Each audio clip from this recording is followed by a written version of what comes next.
প্রতিদিন রাতে আমার দেবরের ঘর থেকে বিভিন্ন আবেগপূর্ণ আওয়াজ শোনা যেত। সেই আওয়াজগুলো শুনে আমার মনেও এক অদ্ভুত কৌতূহল সৃষ্টি হতো। একদিন কৌতূহল সামলাতে না পেরে আমি তাদের ঘরের জানালার কাছে গিয়ে সবকিছু দেখতে শুরু করলাম। সেই মুহূর্তে যা দেখলাম তাতে আমার মন অবাক হয়ে গিয়েছিল। তখন দেবরকে দেখে আমার হৃদয়েও এক অদ্ভুত অস্থিরতা সৃষ্টি হয়েছিল। সেই অভিজ্ঞতা আমাকে ভীষণভাবে নাড়া দিয়েছিল। এখনও সেই মুহূর্ত আমার মনের গভীরে জায়গা করে আছে এবং তা আমি সহজে ভুলতে পারছি না। সবকিছু দেখে আমার আবেগকে নিয়ন্ত্রণ করা খুব কঠিন হয়ে গিয়েছিল। তখন আমি একটি সিদ্ধান্ত নিই। সেদিন বাড়িতে অন্য কেউ ছিল না। রাতে আমি ভাবির বিশেষ পোশাক পরে দেবরের ঘরে চলে যাই। তারপর রাত গভীর হলে দেবর আমাকে তার হ্যালো বন্ধুরা, আমার নাম প্রিয়া। আমি দেখতে খুবই সাধারণ হলেও আমার জীবন একটু অন্যরকম। আমি একটি মধ্যবিত্ত পরিবারে জন্মেছি। ছোটবেলায় গ্রামে থাকতাম, যেখানে মানুষজন নিজেদের জীবনের নানা ঘটনা খুব খোলামেলাভাবে বলতো। তখন আমার বয়স ছিল মাত্র 17 বছর। আমাদের মহল্লার মহিলারা নিজেদের জীবনের গল্প বলতে ভালোবাসত।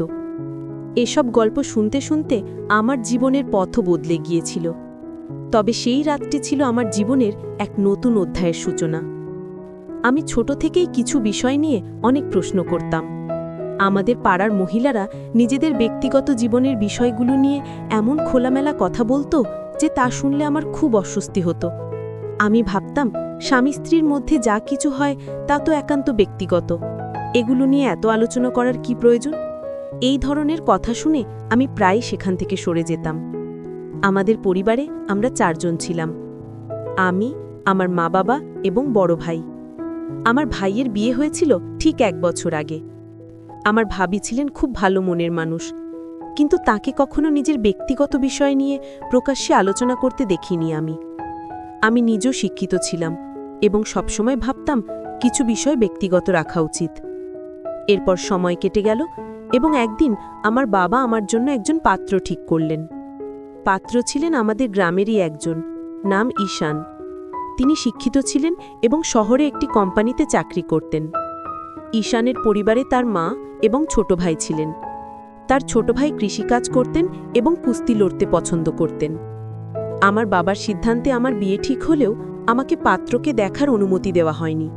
আমি এতে খুব চিন্তিত ছিলাম, কিন্তু বাবার কথার বাইরে যাওয়া সম্ভব ছিল না। 1 মাসের মধ্যেই আমাদের বিয়ে সম্পন্ন হয়। বিয়ের দিন পর্যন্ত আমি আমার স্বামীকে দেখিনি। বিয়ের পর শ্বশুরবাড়ি গিয়ে দেখি পুরনো একটি ইটের বাড়ি, যার মধ্যে একটি ছোট উঠোন আর 4টি ঘর ছিল। সেই বাড়িতে একটি মাত্র বাথরুম ছিল। বিয়ের প্রথম দিনগুলোর সেই স্মৃতি এখনও আমার মনে খুব স্পষ্ট। জীবনের এই পরিবর্তন আমাকে এক নতুন অধ্যায়ে নিয়ে গিয়েছিল। আমার বিয়ে হয়ে গেছে এবং আমি এখন নতুন বাড়িতে আছি। বাড়িটি ছিল খুব সাধারণ, যেখানে একটিমাত্র বাথরুম ছিল যা সবাই ব্যবহার করত। যদিও শুরুতে সবকিছু অস্বস্তিকর মনে হচ্ছিল, আমি মেনে নিয়েছিলাম যে এখন থেকে এটাই আমার নতুন জীবন। পুরো দিনটি নানা কাজে কেটে গেল। রাতে যখন সময় এগিয়ে এলো, আমি আমার ঘরে বসেছিলাম। আজ ছিল আমার বিয়ের প্রথম রাত এবং আমি আমার স্বামী ঈশানের জন্য অপেক্ষা করছিলাম। কিছুক্ষণ পর তিনি ঘরে এলেন, হাতে 1 গ্লাস দুধ নিয়ে। তখনই আমি প্রথমবারের মতো তাকে ভালোভাবে দেখলাম। ঈশান দেখতে খুব সাধারণ ছিলেন, পাতলা, গরম এবং একটু দুর্বল বলে মনে হচ্ছিল। প্রথমে আমি একটু হতবাক হয়েছিলাম, কারণ আমি তার সম্পর্কে বেশি কিছু জানতাম না। তবে আমি নিজেকে শান্ত করলাম এবং ভাবলাম হয়তো সময়ের সাথে সবকিছু বদলাবে। অনেক পুরুষই বিয়ের পর শারীরিক এবং মানসিকভাবে ভালো হয়ে ওঠে। ঈশান আমার কাছে এসে বললেন, প্রিয়া, তুমি আমার জীবনের সবচেয়ে সুন্দর উপহার। তোমার মতো জীবনসঙ্গী পাওয়ার স্বপ্ন আমি দীর্ঘদিন ধরে দেখেছি, আজ সেটা পূরণ হলো। তিনি আমার দিকে দুধের গ্লাস বাড়িয়ে দিয়ে বললেন, এটা পান করো। আমি একটু লজ্জা পেয়ে বললাম, আপনি আগে খান, তারপর আমি খাব। তিনি হেসে গ্লাস থেকে 1 চুমুক নিলেন এবং তারপর আমাকে দিলেন। সেই মুহূর্তে আমার মনে হলো এই নতুন জীবনে আমি ধীরে ধীরে মানিয়ে নেব। ঈশান প্রথমেই দুধের গ্লাস থেকে 1 চুমুক নিলেন, তারপর আমার দিকে এগিয়ে দিলেন। আমি বাকি দুধ পান করলাম। তার এই আচরণে আমার মনে ভালো লাগার অনুভূতি জন্ম নিল। তখন তার ব্যবহার আমাকে সত্যিই মুগ্ধ করেছিল। কিছুক্ষণ পর ঈশান আমার হাত ধরে আমাকে কাছে টেনে নিলেন। আমার মন এক অদ্ভুত উত্তেজনায় ভরে উঠেছিল। কিন্তু আচমকা তিনি নিজেকে দূরে সরিয়ে নিয়ে ঘুমানোর জন্য শুয়ে পড়লেন। আমি খুবই বিভ্রান্ত হয়ে পড়লাম। আজ ছিল আমাদের বিয়ের প্রথম রাত, এবং আমি এই রাতকে বিশেষভাবে মনে রাখার মতো করে কাটানোর স্বপ্ন দেখেছিলাম। কিন্তু সেই স্বপ্ন মুহূর্তেই ভেঙে গিয়েছিল। আমি বিছানায় শুয়ে রইলাম আর চিন্তা করতে লাগলাম। কিছুক্ষণ পর দেখলাম ঈশান গভীর ঘুমে তলিয়ে যাচ্ছেন। আমি তখন নিজেকে শান্ত রাখার চেষ্টা করলাম, তবে মনকে স্থির করতে পারছিলাম না। কখন যে ঘুমিয়ে পড়েছিলাম তা বুঝতে পারিনি। সকালে ঘুম ভাঙতেই দেখলাম সূর্যের আলো ঘর ভরে গেছে। আমি উঠে বাথরুমে গিয়ে ফ্রেশ হলাম। তারপর বাইরে এসে দেখি আমার ছোট ভাবি বাসন মাজছেন। আমি তার পাশে গিয়ে সাহায্য করতে লাগলাম। ভাবি মুচকি হেসে বললেন, প্রিয়া ভাবি, কাল রাতে কেমন কাটল? নিশ্চয়ই খুব আনন্দময় ছিল, তাই না? জাজিকে বেশি বিরক্ত তো করেনি? বলেই তিনি হাসতে লাগলেন। তার কথা শুনে আমি এক মুহূর্তে নির্বাক হয়ে গেলাম। কি উত্তর দেব তা ভেবে পেলাম না। আমার ভাবির কথাগুলো শুনে মনে একটু অস্বস্তি হচ্ছিল, কিন্তু আমি তার কোনো উত্তর দিলাম না, বরং তার সঙ্গে হেসে হেসে কথা চালিয়ে যেতে থাকলাম। তখন আমি ভাবিকে জিজ্ঞাসা করলাম, তোমার বিয়ে আগে কিভাবে হলো? ঈশান ভাই তো মুবিন ভাইয়ের থেকে বড়, তাই না? ভাবি একটু হাসি দিয়ে বললেন, জার্জি বিয়ের বিষয়ে একেবারেই আগ্রহী ছিলেন না। শাশুড়ির জোড়াজড়িতে তার বিয়ে হয়েছিল। তার কথা শুনে আমি একটু থমকে গেলাম। কথাগুলো শুনে মনে হলো যেন আমার স্বামীর মধ্যে কিছু অভাব রয়েছে, কিন্তু আমি কোনো মন্তব্য করলাম না। আমরা তখন বাসন মাজছিলাম এবং এর পাশাপাশি গল্প করছিলাম। এমন সময় ভাবির ছোট ছেলের কান্নার শব্দ ভেসে এলো। তিনি তাড়াতাড়ি বললেন, প্রিয়া ভাবি, এই বাসনগুলো তুমি একটু দেখে নিও, আমি ছেলেকে সামলে আসি। এই বলে তিনি ছেলের দিকে চলে গেলেন। আমি একা বসে থেকে কাজ করতে লাগলাম আর ভাবছিলাম, নতুন সংসারের প্রতিটি দিন হয়তো আমাকে এমন অজানা গল্পের মুখোমুখি করবে। বাড়ির কাজগুলো ধীরে ধীরে শিখে নিচ্ছিলাম।